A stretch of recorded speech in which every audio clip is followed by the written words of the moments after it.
عربوں کے بعد مسلم امہ کی قیادت ترکوں کے ہاتھوں میں آئی۔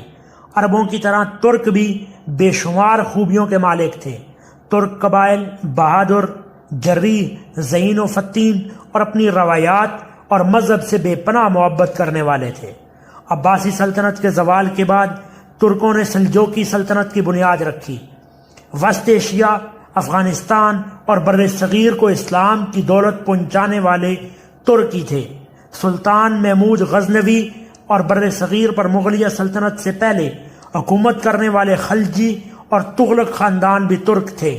یہ ترک ہی تھے جو منگولوں کے قبول اسلام کا سب سے بڑا سبب بنے۔ ترکوں اور منگولوں کے آپس کے تعلقات سے مغل نسل پروان چڑھی۔ مغلوں کے لیے ترک منگول کی اصطلاح استعمال ہوتی ہے۔ ترک قوم کی اسلام اور مسلمانوں کے لیے بے پناہ خدمات ہیں۔ آج کا جدید ترکی پھر امت مسلمہ کی قیادت کے لیے تیار کھڑا ہے۔